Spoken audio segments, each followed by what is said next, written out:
Hashtag sorry, not sorry, but welcome back to season 3. Yeah, with a dwellers below, dwellers. Ladies and gentlemen, and the rest, good morning, good evening, whenever it is that you may be listening to this episode of The Dwellers Below. Today, we're not really going to teach you a bunch of stuff and give you insight. We're doing a bit of a hobby show. It's the slow grow. It's the Dwellers having a bit of a, get back into it in the hobby and create some stuff so that we can have our 2,000 point armies. It's old armies, new dwellers. Is that what it is, Chris? Old world, new armies, I think, although very old dwellers as well. I thought it was I also old armies, new dwellers, or new dwellers, old world, new old. No, hang on, I've got it written down. It's something. It's new old new old new old new. that's it. That's the one. That's what I was trying to say. Right. Models in the old world, the Dwellers. Yeah. Yes. So today, we're gonna let you know what it is that we've been doing with our slow grow, or we're gonna kick it off really. And there's just the four of us today. I'm your host, the Jabus Life, the one with the slithy tongue in your ear. Yeah. And Chris, this is his baby. The old egg cousins. This is his baby, the slow grow, but his internet connection's so crappy that he can't really host. So you're stuck with me.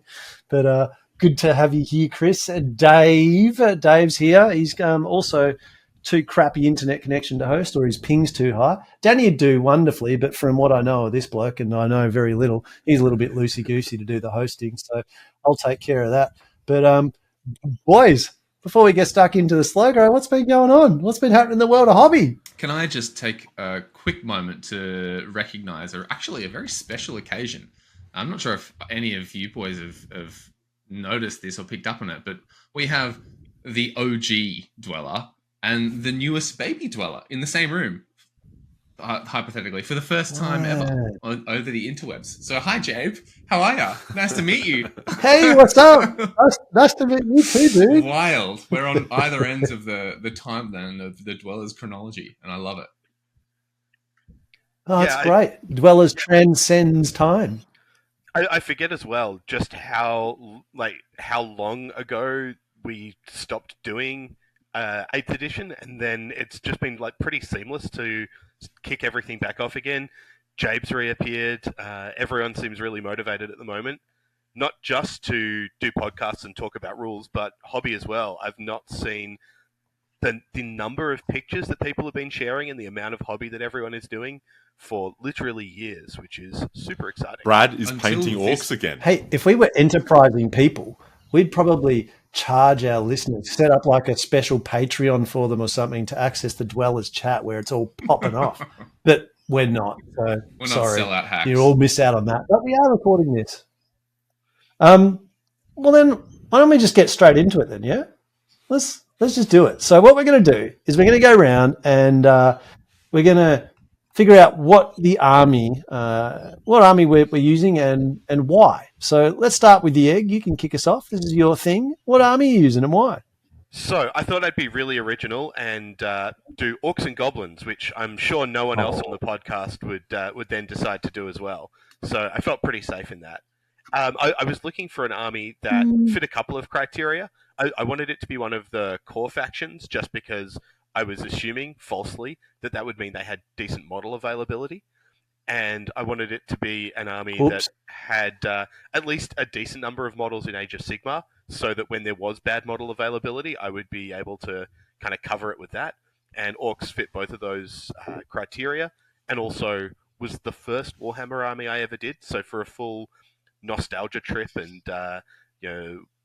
wander down memory lane, doing some Orcs and Goblins again for the first time since I was 14 is pretty cool.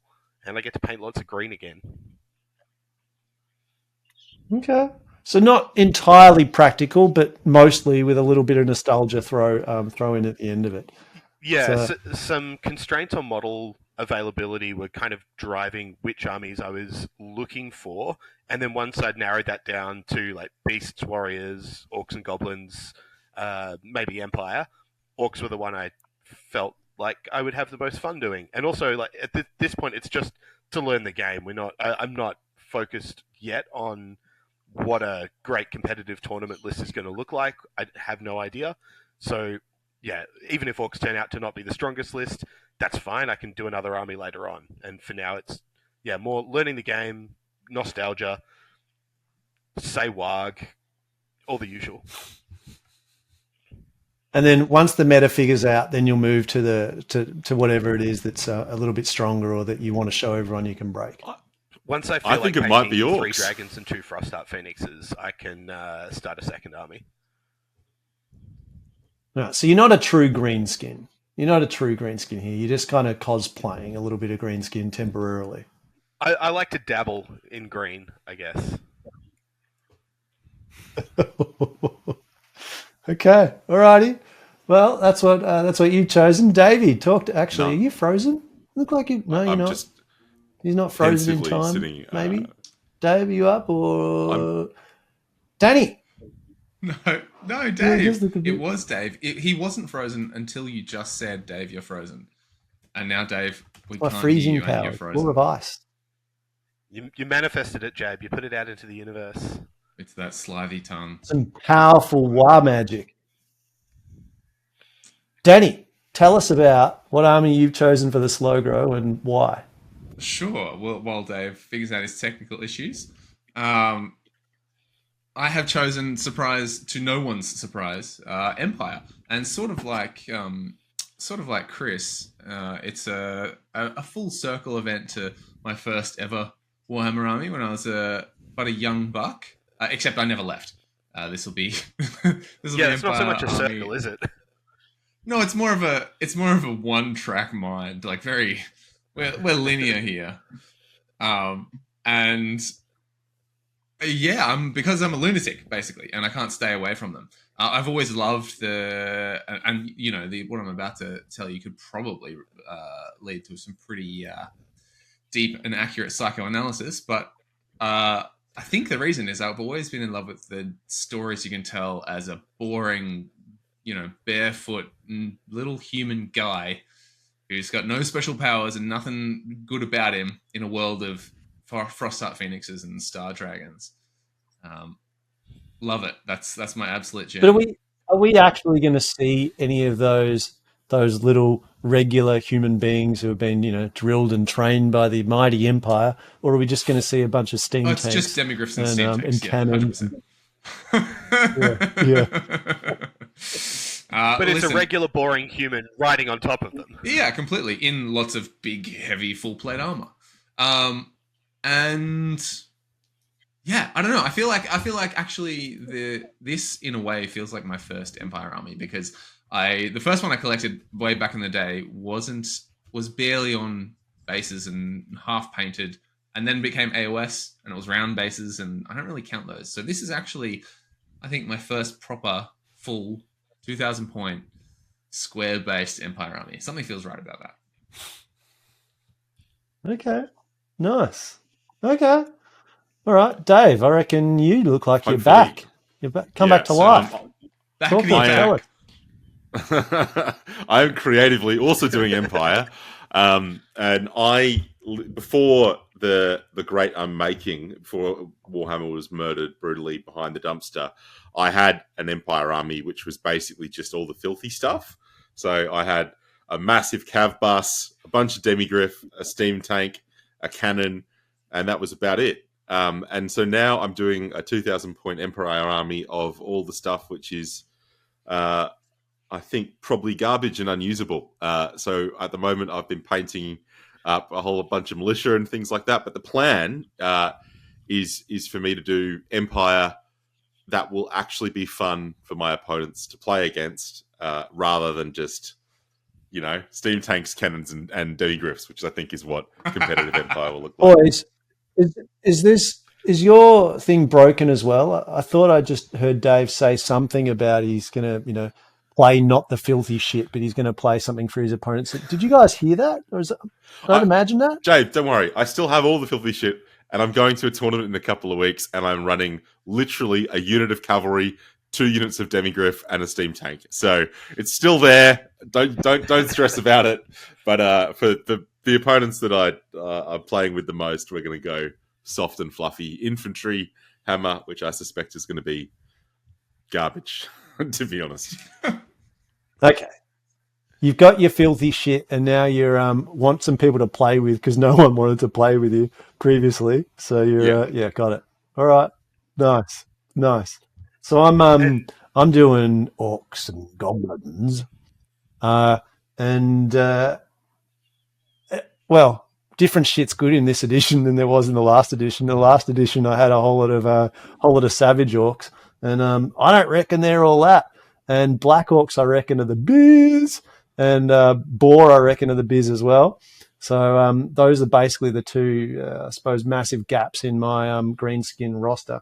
And so I'm doing them because they're good and because greenskins are the best. That's why I'm doing what it is. So, that Jay, I'm what doing. you're telling me is that actually, or Chris even, that this cast isn't just Dwellers. This is the Dwellers reenact Battle of the Blackfire Pass. Yeah. Yeah. I'm into it. Yeah, something like that.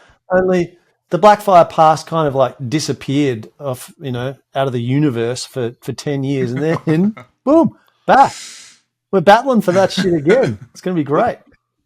This is the thing. After talking slightly derisively about historical gaming in Dwellers episodes past, we are now like double historical gamers playing a historical game in a further in the past historical setting. So I hope we're all counting the number of buttons on our lapels as we're painting and so on, because we are we have become what we once made some slight jokes about. It's a long, slow slide to Napoleonics. Yeah, I think Says a little the bit Empire happens player. when you get older. So, Chris, do you want to talk through army lists and what it is that you've brought? It's not so much army lists, I guess, at this stage as so you want the list of what we've been like working on. Yeah. Or do you want to? I don't know. This is your thing. I'm just filling in here for you. Yeah, what do you want to? Do you want to go that, or do you want to go straight to fluff?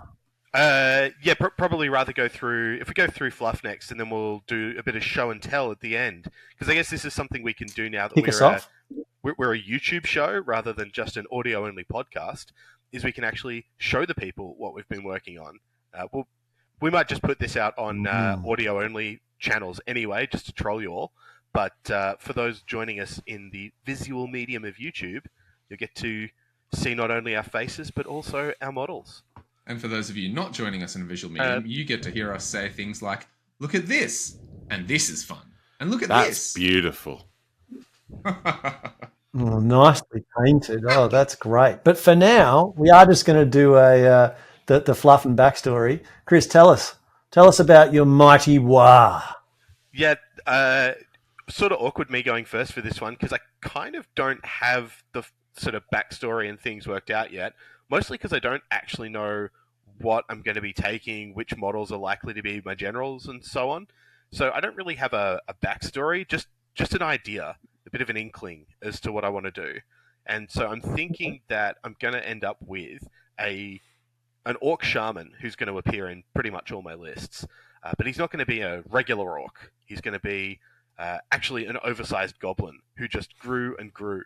And because orcs and goblins arrange their society based on which ones are the largest, this meant that this goblin gets a lot of sway amongst the goblins because it's bigger. And then after time realizes the injustice of this society that subordinates and oppresses some based on meritless reasons. And so this goblin that's rather large, so large in fact that it can be mistaken for an orc, and realizes there's an opportunity here to start masquerading as an orc and influencing society for the better. And so he's going to start dressing as an orc, pretending to be an orc, casting orc spells, and then once he's got the sort of social status within the orc and goblin society, start whispering in the ears of the orc leaders, who are mistreating and sending the goblins off to die. And if he's successful, perhaps convince the orcs to go into some maybe less wise military engagements. And if the orcs happen to end up, wiped out, then that's so much the better for the goblins at this point. Well, so you truly are a goblin, because I don't think you understand orcs. The orcs lore is simple. Big is best. And that's it. There's no problem with goblins. They're just runty and small. But if you've got a big goblin, you're all right in Greenskin land, mate. Chris, that's what this goblin realizes.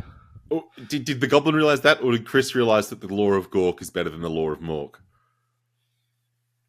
No, actually, I think it's the other way around. The signature spells for the goblins, I think, are actually better. This is just I have way better ideas for like fluff and backstory things for other armies that I'm not actually doing. Like I want to do a Skaven, Skaven army that are cosplaying as the Empire to try and infiltrate, that kind of thing, where I actually have cool aesthetic ideas. And here it's just I need to get an army painted pretty quickly, but there's a scope to do a little bit more with the characters. Yeah. And that's where this idea came in, like a sort of Grima Wormtongue Iago kind of character. Convincing the orcs to make poor strategic decisions to try and elevate the goblins or drag the orcs back down within that social setting. But also Chris just realized that this way of stratifying society maybe not the sort of best message to be sending out, but at least it's not as bad as some of the fluff about Bretonian peasants in the current rulebook, which is pretty grotesque. Yeah. I have a question. I must have. Yeah. My question is, Chris, does Big Gobbo have a name? Current working title is Grimork Wormtongue, but we'll see if we can see if we can come up with something better. Very good. Love it. And I think we'll grow into this with you as you become. I want to hear the adventures of Grimork Wormtongue as the months roll by. But for now, Dave, talk us through yours. What's happening in Empire Land with the shit kickers? We have the Silver Hammer Crusade. You see, in the province of Talabecland, in the Age of the Three Emperors, Duchess Ottila I declares herself empress over all of the realms of man, being ordained by the High Priest of Tal and coming under the control of the High Priest of Ulrich.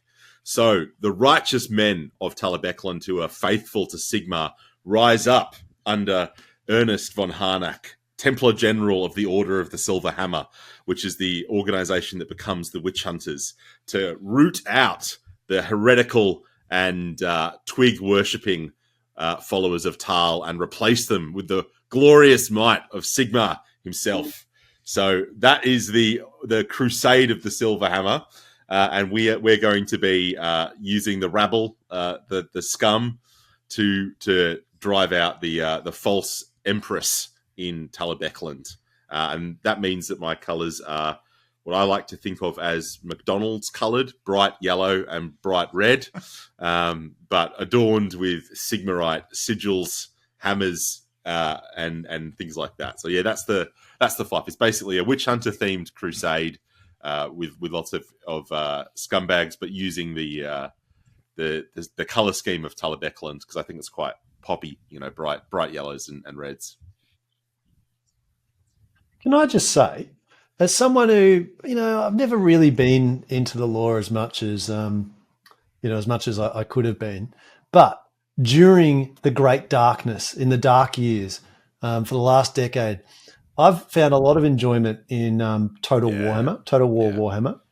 And I learned a lot about the lore and the geography of the old world. And I'm sure it's not exactly the same, but like the relative positioning of all of the places in the empire. And so when you say Talabecland now, I'm immediately thinking, oh yeah, that's those provinces. That one's really long and thin. That one's a bitch to hold.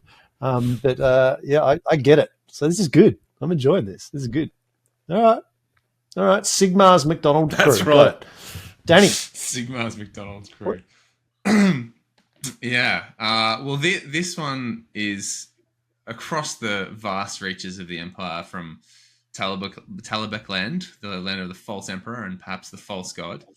The working title, or my tentative title for this project, is Holy Orders and Hails of Lead. And we'll focus on Jürgen Adelbrandt, or as he's known, Jürgen the Learned, who is a Grand Master of the Order of the Knights of Verena.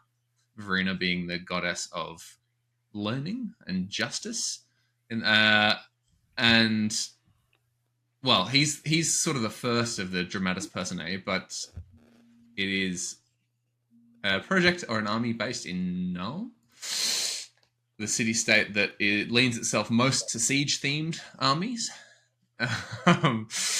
But yeah, so I've done basically the opposite of I'm on an opposite trajectory to Dave, where he's gone towards the infantry and the militia.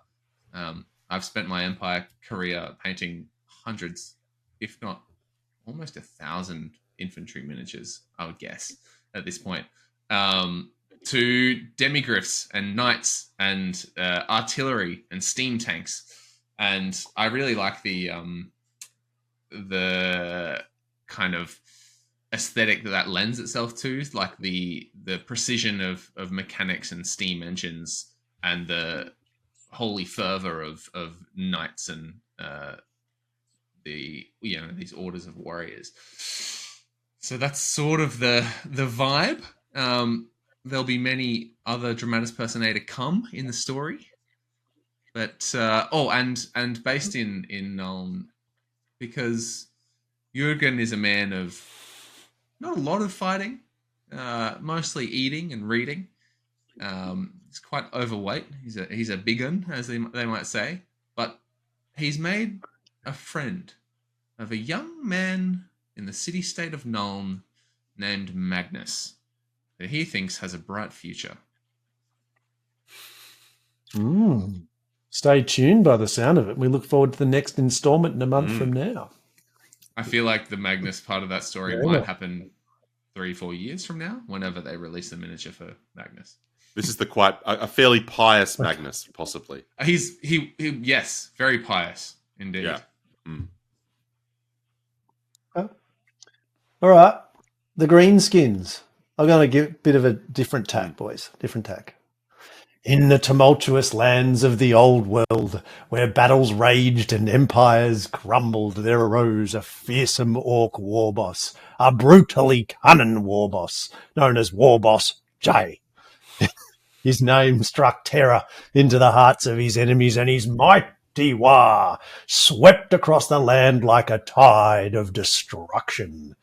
With War Boss J's brutally cunning plans, the Greenskin horde laid waste to everything in its path. Villages burned, cities fell, and everybody just generally had a great time as armies were crushed beneath the relentless onslaught of the green tide. It was a good crumpin' land. But then, on a fateful day that would be remembered for a decade to come, disaster struck. As War Boss J led his war into battle against the forces of the old world, the very fabric of reality seemed to tear asunder. The skies darkened and the ground shook with the fury of some unimaginable power. In an instant, it seemed as though the world itself had come to an end.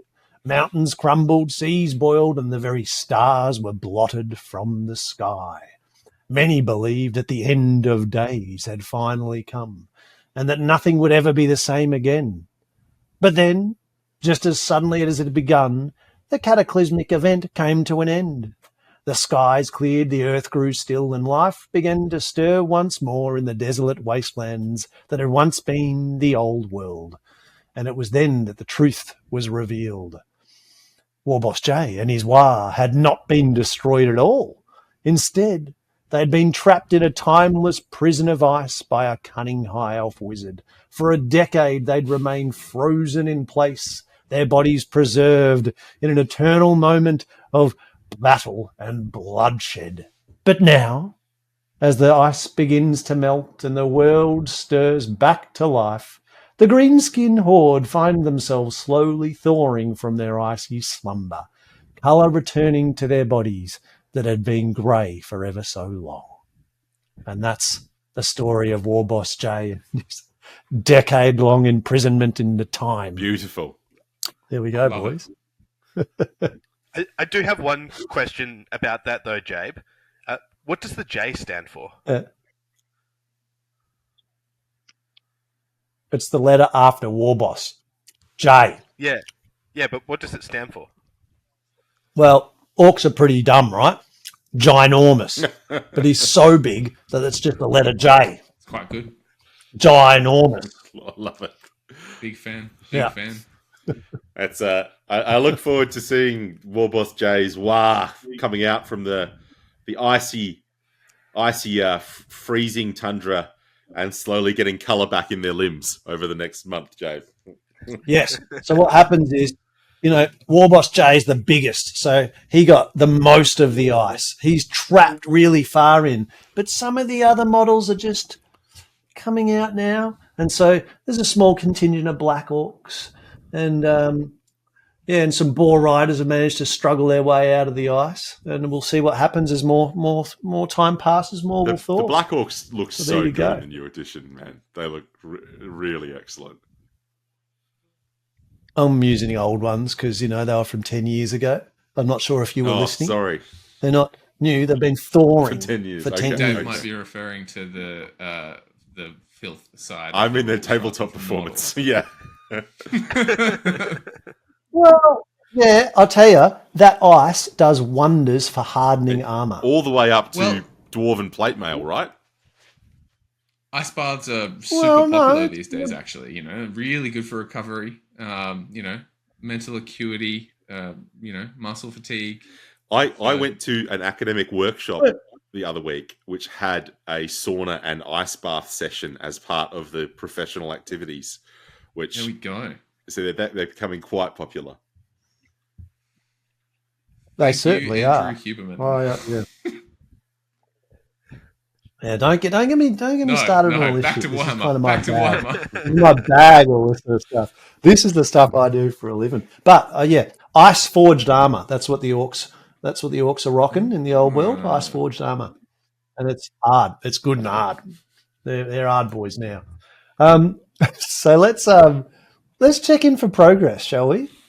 Chris, do you want to drive photos, and do you want to show us what you've got?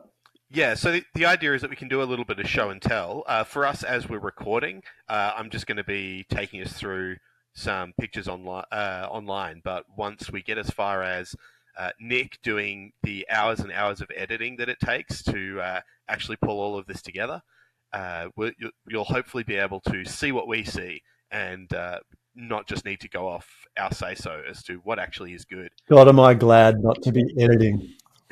Oh. Yeah, especially with what the a visuals. joy.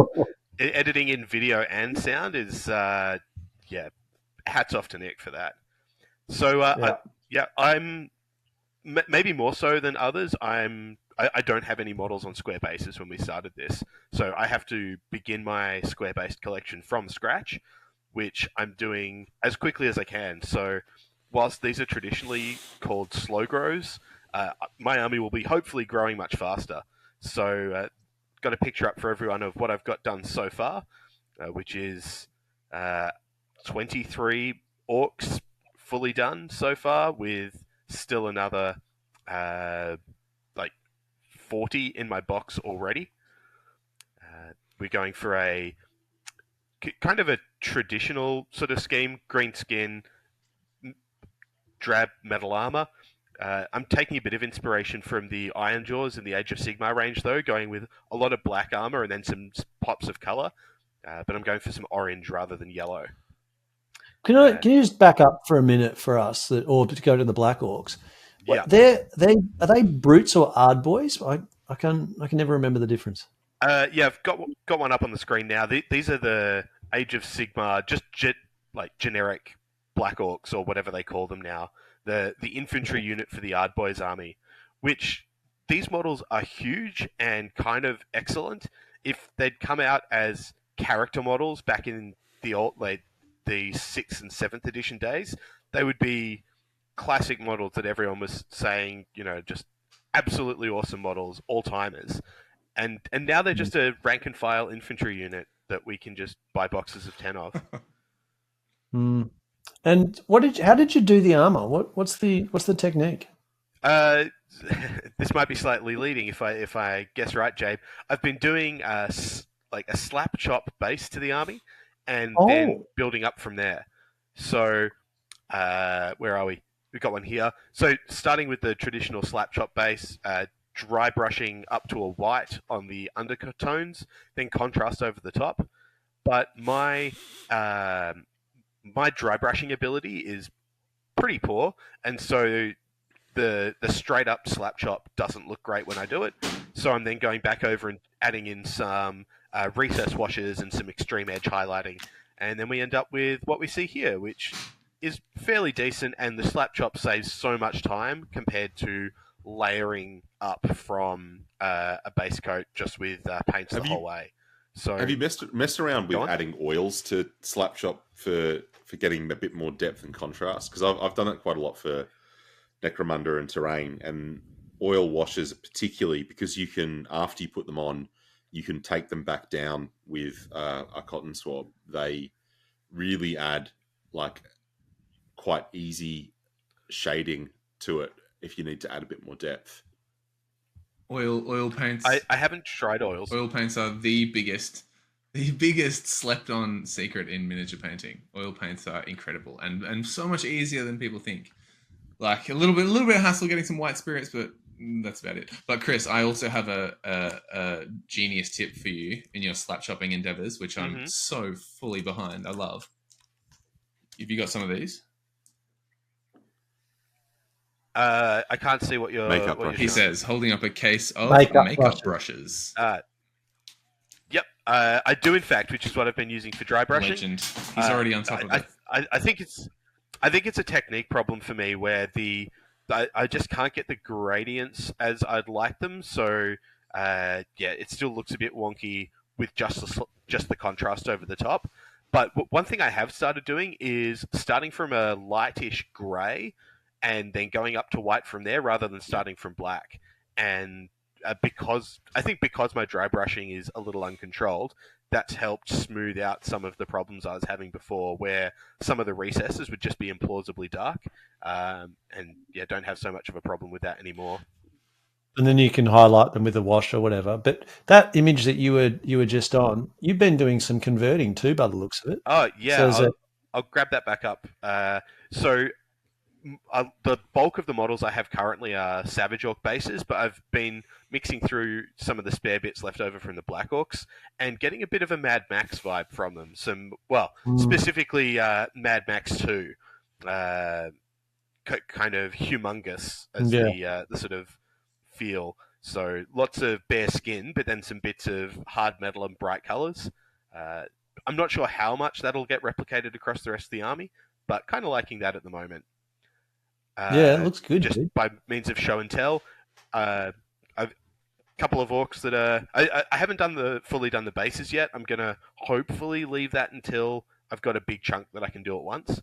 But a couple of orcs here, I'm just using top knots on some of the models to differentiate between multiple units when necessary.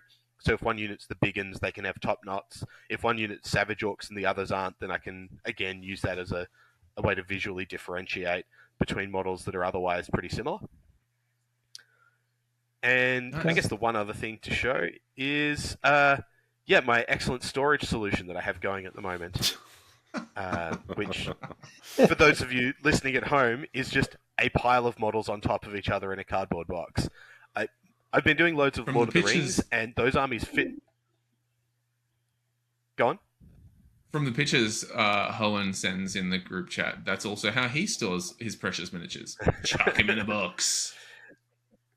Well, I think that's pretty reflective of plastic being pretty high quality material. You're not too worried about breaking them with plastic, right? Yeah, but they can break, but it's more... I just don't actually know anymore what to do with an army this size. I've been doing Lord of the Rings, and they fit into a lunchbox for a full Lord of the Rings army, whereas... an Orc Goblin Old World army based on 30 by 30s It just takes up so much more space, and I don't have any storage or transport solutions for that yet. So that's going to be one of my extra projects, is to find out a way that I can actually pack an army into something I can carry. Surely it's just magnets into the base, and then buy a metal sheet, and then you're good. Chuck it in a plastic box, and then do another one on top of the plastic box. I think because of the way I've based them, magnets are going to go really badly. They're not glued directly to the bases. There's a layer of like sand and polyfiller in between, so they'll just rip off the bases much more easily than they might otherwise. I could maybe go and pin them all on and then magnetize them, but I'm hoping for something that is less labor intensive. But that's some experimentation for later. I love seeing those Okay. AOS models, Chris, but those new Black Orcs are fantastic. They're so big. Are you going to use any more of the AOS range? Like, there's quite a lot, actually, when you look at the full Auric War Clans range that would kind of fit in there potentially. Yeah, I have some ideas for things like one of the Gore Grunter models would be a great Black Orc war boss on a boar. There's a giant boar that's come out that could be a good stand-in for a chariot. Although, to start with, I think I want to keep things more... I don't want to be using too big a sort of stretch for representation, just as we're getting used to everything. Once it's all intuitive, saying this giant boar is a chariot will be pretty easy. But at this point, I'm slightly... Yeah, I just want it to be a little more visually what it's supposed to be. I also think that chariot that orc, the more grunter with hacker crew, might actually be a bit big. It's on like 120 mil oval base, and it overhangs it. And I think the chariots are now on 100 mils by 60s. Is that right? 100 by 50. 100 by 50. So it might fit, but it's those things are deceptively big, actually, when you get them. What do you think of the Savage Boar Boys sculpt? I don't like that they're not holding onto the boar at all. Like, they're just like kneeling on top of it. I don't like it. Well, they're just using their powerful thighs. They could crush your They're head not like even a using their watermelon, thighs. Joe. They're just like on top of it. Yeah, I don't think know. with just a little bit of friction and some good upper leg strength, I think they can just grip on through the heat of battle. War power. Yeah. All right. Yep. All right. Bye-bye. Fair enough. Yeah, Nice. It's magic. Who's up next? Let's go, Dave. What have you got, Dave? Let's start with stuff that's actually painted. Let's go the knights. So I have had quite a few old Empire models laying around from the old days. So these are some knights I converted to be my non-inner circle knights. So they're using pistolier horses, the bodies of demigriff knights, the shields from state troopers, and the cloaks and helmets from outriders. So they're a little bit less heavily armored than my inner circle knights. And they've been painted up with bright Mickey D's colours for Talabecland with some Sigmar S's on the shields. Davey, you moved to England. I moved to Brisbane and then to England. How much space did your model collection take in terms of, I don't know, like half a container? Like a lot is the answer. I mean, so when I left Melbourne for Brisbane, I got rid of my about 8,000 points of vampires, about 6,000 points of demons, a few thousand points of chaos dwarves, a dwarf army, a couple of bolt action armies as well. And then when I came over here, I got a bit. But I have a whole like walk-in closet where I've got about 3 or 4 40k armies, 3 Malifaux armies, bolt action army, about 4 or 5 fantasy armies. So a lot. Are they on display or hidden away in boxes and shit?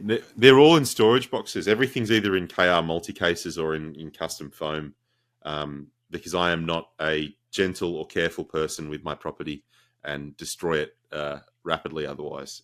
So, yeah, they're all in cases. I think you are the Warhammeriest Warhammer guy, at least on the podcast, but maybe in the world. I don't know. I think you are the biggest GW fanboy I'm around. not sure if you can see, but I do have my map of the old world up on the wall above me in my, Very my cool, home actually. office. That's very cool. I'm pretty keen. Yeah. So, Now, sorry, but yes. So I still had a bunch of tell empires. us about your riders. What, mate? Right. So you got a bunch of Empire stuff, so you can take shields from here and riders from there and horses from here and whatnot, and they look pretty great. I got to say, is that painting on the shield? Is that freehand or is that Yeah, but it's sloppy stencil or freehand something? on the shields. Sort of gothic S's. That's good. Then, Chris, if you want to move to the free company picks, I've gone and printed up some Reptilian Overlord free company. They call them militia, and have been painting up those. They're really fun, weird models with like fish hats and pufferfish maces and things like that. Very, very much channeling the old Mordheim. And I've got another pick, Chris. I've got a close up of the painted guys for that. So the first thing I'm doing, we're doing a slow grow campaign here, and the first unit I'm running is 16 free company in a block, which I think are going to be terrible. I mean, they're going to be so bad, not very useful. But I am and really also not taking up an insignificant amount of points. Like, yeah, well, the 16 true believers are only 96 points, but in 500 points, that's a decent chunk. So yeah, painting up a bunch of them. I love it so much. Really enjoying those models. They're giving me old Mordheim vibes. It's very exciting. And then maybe move to the warrior priest, Chris. So They do look like a bunch of treasure hunters in Mordheim. Yeah. They look great. So then I had like this it. guy lying around. I think he's an old Game Zone witch hunter warrior priest that I'd added a pretty poorly sculpted witch hunter hat to. And I hated every minute of painting this guy. It's a great sculpt, but it's an old metal model. And I've not painted metal in yonks. Like I've been painting lots of new Games Workshop sculpts and 3D printed stuff. And I just found the kind of sponginess of some of the detail and the lack of exaggeration on everything quite difficult to get my head around. So I've got him painted, but I'm going to be happy to see the back of him once he upgrades to a war altar later in our campaign. And finally, I've got a wizard that I haven't painted yet. He is on a horse. This is a Highlands miniature Empire wizard. And I need to paint him because I'm playing in a tournament and you need to have a wizard on a horse to run around and be a nightmare for the opponents. He's going to be casting very thematic for the witch hunters demonology magic in the tournament upcoming. You got to know it in order to be able to hunt it down. It down. How pervasive chaos is, even in the holiest and purest of armies. There's always a taint of chaos. That's right. Even within an order of the Church of Sigmar, they happen to have a demonology Absolutely. match. Where you'd least expect it, Dave. Precisely. Well, I think that the taint of chaos grows stronger the closer you get to multiple units of demigriffs and steam tanks. Exactly. Yeah. You need to add that movement, initiative, and toughness onto your demigriffs to show your faith. So, very nice, man. They look great. Oh my god, nice. What's the tournament? It's just a small one at the local local game store in Sheffield. But I live like an hour's train ride from Nottingham, so there's about 1 million tournaments happening within an hour train ride from where I live all the time. So this is just one of the many local ones going on. It's so weird to hear stuff like that. Like Element Games is the local. It's like I was shopping with them from Australia ages ago, 15 years ago, they were the thing. For that matter, actually, podcasts and stuff, just a little bit of a side derailing. Black Sun, have they disappeared into the ether, or is there any of those guys still around? I know Chris Tomlin's still running Age of Sigmar tournaments and so on, but as for the crew and the podcast, no idea. I think it's been gone a while. Also, I imagine with the colour of the content from Black Sun, they might be happy that they're not still recording for their current job prospects. Yeah. Yeah, that's fair. That's fair. I was wondering about that the other day. Now that we're on video, probably need to watch the stuff that we. It's not quite the same as the old days when there's a layer of anonymity. Anyway, all right, let's move along. Danny Paints, what do you A got? What do you layer of brought? anonymity on the internet. Hmm. What have I brought? Chris said progress pictures, so I just took photos of everything that I have, and well, not everything, just everything that was kind of on the desk.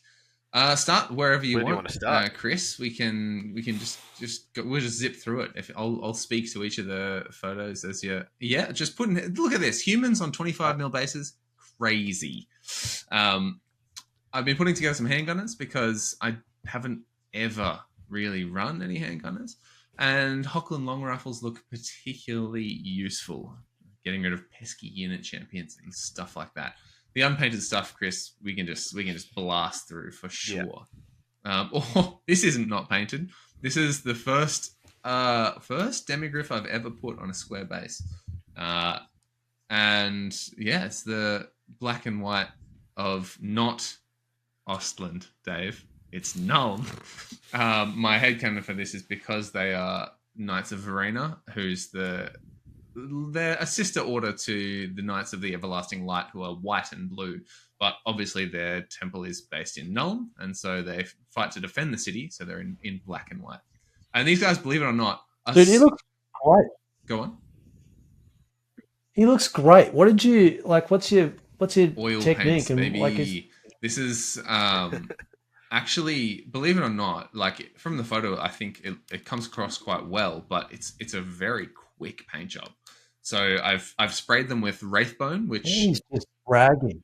No. This is all so easy, and there's no brush control or skill required. So I sprayed them with Wraithbone, which, by the way, that sort of off-white cream color, someone at GW knows what they're doing when it comes to paints. That is the best color to prime any miniatures in ever. So I sprayed them with that, chucked on the black, so just a quartered scheme, so like half black, half white.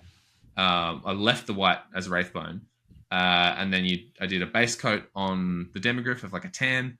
I did a base coat on the metals, and then I picked out like a few little details, like the checkers on the reins and stuff. And a dry brush on the tail and like the mane, and then just an oil wash. So there's a whole bunch of different ways you can do oil washes, and the method I've used here is a pretty thick and heavy oil wash. You spray it with a gloss varnish first to reduce the surface tension so the oil sort of like seeps into all the cracks, and then you hit it with a matte varnish after that, so you don't have a shiny mini. But yeah, so the oil will like seep into all the cracks, and then you just go over it with a little. You can use Q-tips, but they tend to leave like fibers and stuff. So I've got these like pack of 1 million like makeup sponges you get off Amazon. They're just little spongy bits, and they're excellent for just wiping away. And so you just cover it in oil, you drench it in like a thick oil paste, leave it for a little bit, and then just wipe it off. It's So could you dip it like that thick? That'd be a huge waste of oil paint, and oil paint's not particularly cheap. Like, I guess you could keep a mixture and dip it, yeah, but it wouldn't. Like, it's so fast to just smash it on with a brush. It's really not. It's such an easy technique to use. Like I did my Adeptus Titanicus force with this approach, and it makes it look like you've put way more effort into what you have for the models. It's really nice. I did do a few little finishing touches on these, all sort of broad strokes, nothing that requires any time and finesse. One was I put a bunch of pigments on, so like you can see the rust and stuff in the corners of the metal and bits, just sort of splashed some pigments on and fixed it in there. And then also a fun like mud splatter effect, because I'm doing these mud bases. You get this you can do by just flicking a brush, but it's also really quick with an airbrush. You load up a brush with your mud or whatever, brown paint, doesn't matter, and then just like sort of like spray through the tip of the brush at the model, and it just splatters it with mud and gives it this really like gritty, grimdark, if you would like, sort of effect. Quick sweet plug. I have been filming everything I'm doing for this army, and so if you like the models, dear Dwellers listeners, go to Danny Paints on YouTube, and there'll be videos probably before Nick has finished editing this podcast, I would say. Keep going, Lovely. Chris. What else have we got? Oh, I did wow. put a bit of effort into a freehand banner. I found this really cool picture of Verena, the goddess of learning and justice, from like the Warhammer role-playing book or something. And I just pinched it off the internet and printed it out real small so that I got a sense of the scale, and then just copied it. That's incredible, man. That looks so good. Thanks. Yeah. Thanks. That does take a bit of experience and like brush control, but that's the only bit. The rest of it's easy. That's the backside of the banner, because I can never be bothered painting the same picture twice. That's a rookie mistake, and if you do it, you'll hate yourself. So that's a unit. There's 4 of them, 4 of these big boys. So is it only going to be 4, or are there more on the horizon? I just put in the chat. I don't know if I should reveal this on the internet. Anyway, a guy that sold me a bunch of demigryphs actually accidentally, I think, gave me 3 extra demigryphs. So there's going to be 12, 15, something. Lots. That's a good number of demigryphs. That's almost the max you can take in 1,000 points. I don't think I'll ever run that many at once. You need to leave room for cannons. That's a good theme, though. Your army is from wherever they hatch the demigryphs. Yes, that's right. The well-known demigryph hatchery in Nuln. Nuln also very well known for its cannons, of which there are a few. This is just pictures of blank models I took. I don't know why I took these photos. Very silly. But do go to the work in progress character. Yeah, so this is Jürgen. This is Jürgen Aldenbrandt. Adelbrandt, sorry, who is going to be my grandmaster. These bits are obviously the demigryph, and then the Arch Knight from the new Cities of Sigmar range from Age of Sigmar, which is such a cool model. And I saw a conversion that someone had done with that exact head from a Stormcast model on this mini, just on foot. And I loved it. I was like, that's exactly the vibe I want. So I straight up just copied the idea, put him on a demigryph. And it looks really funny. He's together now. Actually, I'll hold him up to the camera. He looks really funny because he's quite large and fat, but with skinny little legs. So he's got tiny this little really legs. tiny little legs. Yeah, but he's a big chunky boy. Very stoked. And I've yet again painstakingly made a video of the whole process of converting and eventually painting that guy. So. Nice. Danny Paints is back. Danny do be painting. Excellent. And so, some of the best, snappiest YouTube painting content around. Stop. Thanks, Chris. Like Danny's channel. Have we lost? Does anyone else have anything they want to shamelessly shill? Oh yeah. Let's do shilling. I love that. Is Jabe still here? He's rejoining us now. Yeah, he's back. Backity back, Jabe? Backity. Well, let's go through some of your stuff. Where would you like to start? Well, the first model that made it out of the prison of ice and time was the Squig boss. This is, he wasn't as close with War Boss J as the rest of them. And I didn't take a very good photo of him, actually. I don't know what sculpt it is, if it's Miss Miniatures or something. I don't know. It's some kind of fine cast resiny stuff. But this is the one that made it out first. And so is that I the didn't Forge paint it. World Squig one? is particularly bouncy, or Forge World, yeah. Yeah, because he bounced his way out. You're absolutely right, Danny Paints. That's what happened. And it is the Forge World one. You're right. So I had that, a whole box of Forge, well, not a whole box, a whole bunch of Forge World stuff, and he was the one I wanted to do first. But and is that a Forge World orc next to him? No, that's a forged in my garage model. And this is me just playing around with the printer at this stage, because I've got another one of them now with a shield, basically the same sculpt, but shield. and I'm modifying the size because I don't quite like that. But in the interest of full disclosure, I didn't paint that many. That's why it looks good. I had my mate Ads came around and we were messing around with the printer, and he's like, "Oh, I wouldn't mind painting this one up." So that's why it looks good. And all the rest of it.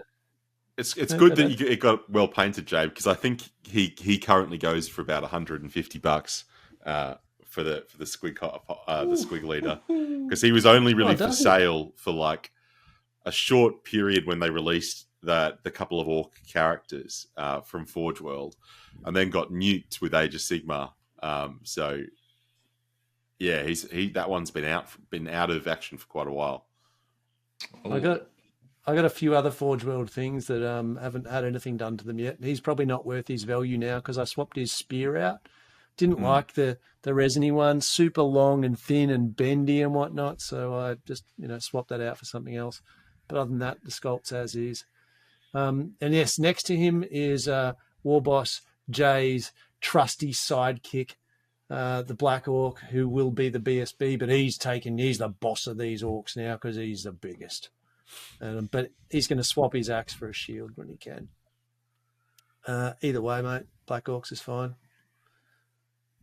So they're not coloured because they've been under ice for so long. They've just lost all of their colours, been sapped from them. And some of them have got some like squidgy bits on their neck and are just not fully together yet. They're not feeling fully stuck on. It's like a little bit of blue tack. Blue tack is one of your colours. Yeah. Didn't have any pink tack, so yeah. So that's them. And my thing with Black Orcs is I don't really like the sex Mad Max helmets. I don't rate them. I really think the best thing about the Orcs and Goblins is the orc faces. I love them. They got so much character on them, so I'm not really using any of those. So they all get head swaps onto something else. Then I just convert up a little bit. There's not much. In fact, there's bugger all in the way of conversions there. So, yeah. Anyway, so we'll move. Well, fortunately, if you get a metal model with a plastic head and some blue tack, that's silver, grey, and blue, 3-color minimum. Ready to go. Boom. And so this is what the rest of the Black Orcs. So the two on the right are obviously print jobs. This is me scaling down Avatars of War down to 80%. And I feel like at that scale, they can probably rank and file. Whereas when they're in their full glory at 32, every one of them's a boss. And so we'll see if they end up making the thing. I've got tons of old Black Orcs done, but I do like a little bit of variance. So I think I'll probably chuck these on. But you'll notice on all of them, other than those two, they're all on 25s. And these guys are just blue tacked on. These are just some test resin bases.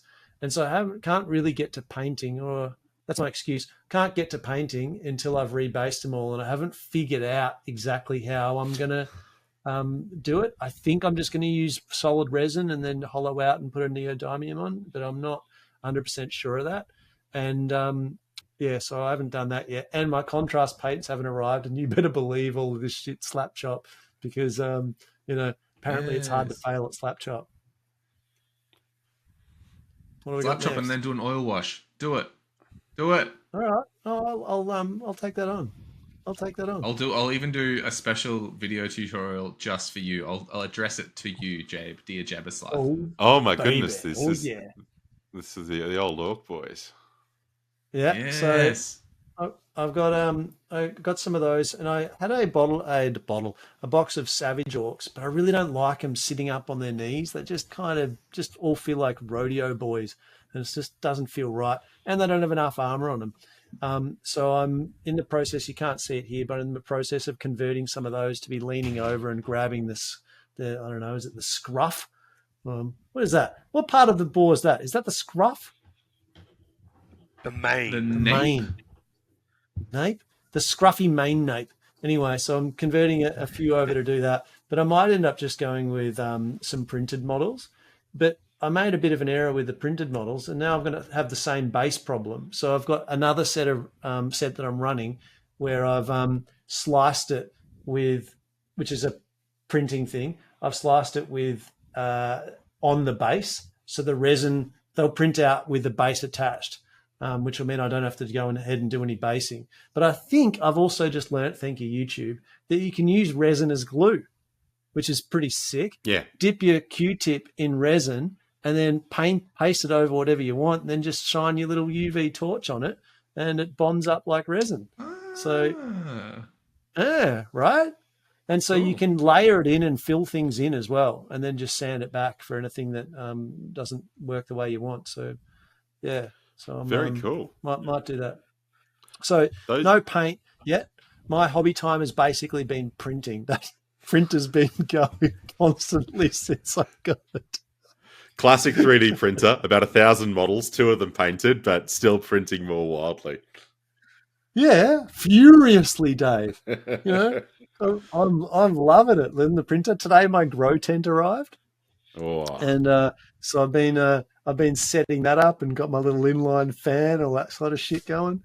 I think I just like all the gizmos. We'll see if this slow grow ends up with anything more than 3 colours, and if not, I'll invite my mate Ads back around, and we'll see how we go. See if he can paint 2,000 points of orcs for you. Yeah. Well, shall we do a bit, given that we're talking about what's happening next, should we do a bit of a whip round and see what we're planning on having completed by the end of our first month? Yeah. All the shit that I just showed, that'll all be completed by the end of the month. Once my contrast paints arrive, I've got no idea how to slap chop yet, but I looked at it on the internet. Looks easy. I'm confident. I'm just going to be able to slappity chop, and it'll all just be like magic. Wow, magic. Shazam. The first time you use contrast paints, it does feel a little bit like magic. Oh, yeah. That's for me. What about you guys?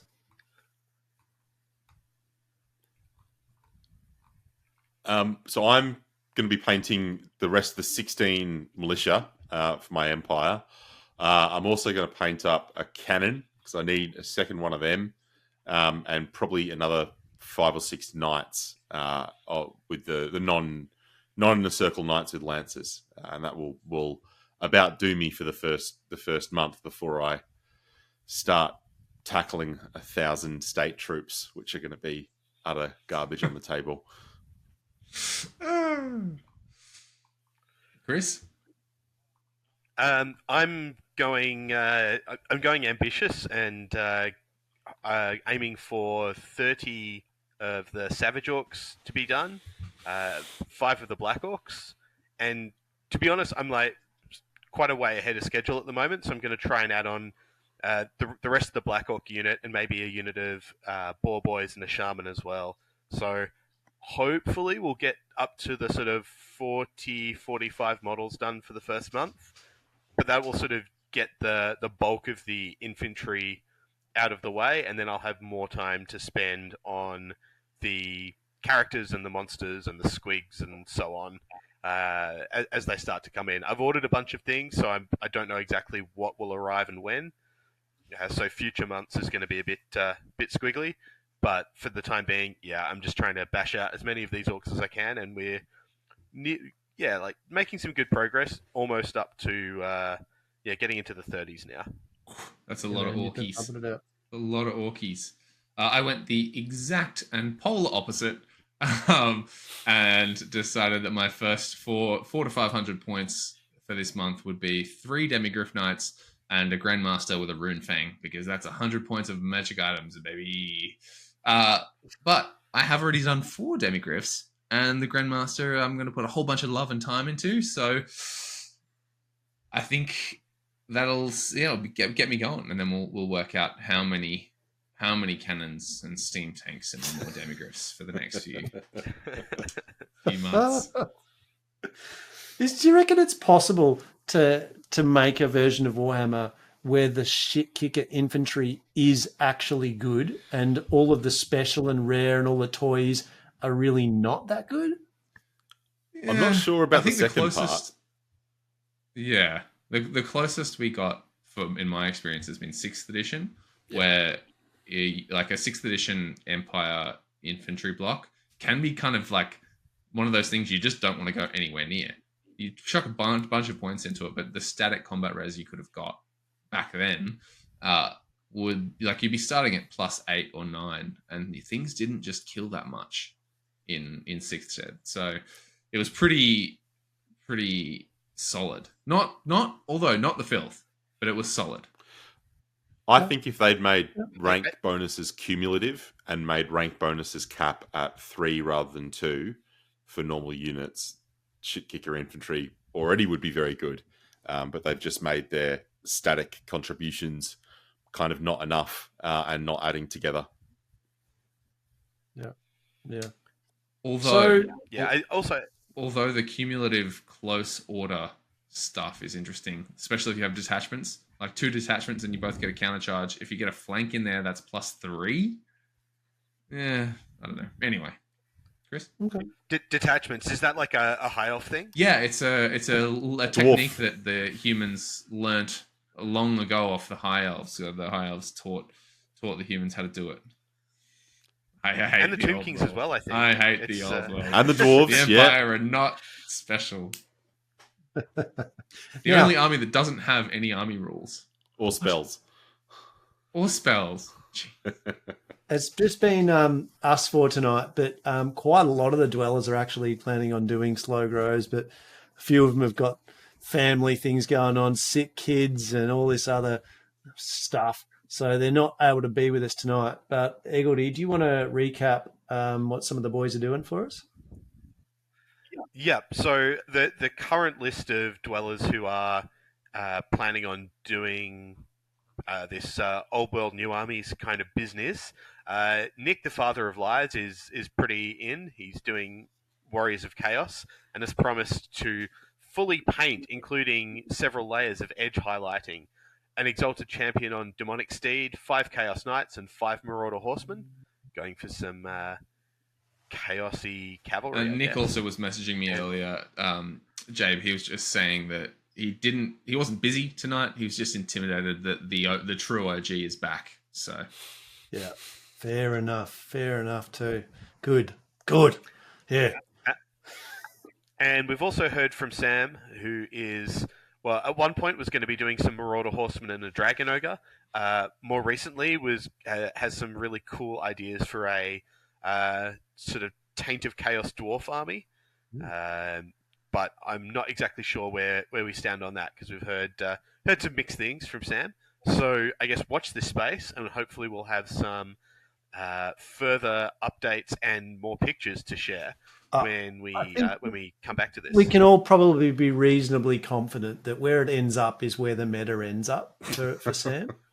And so it might be dwarves, it might not, it could be something else, and he'll nail it down after he's played a few games and watched a few battle reports and knows what's bust.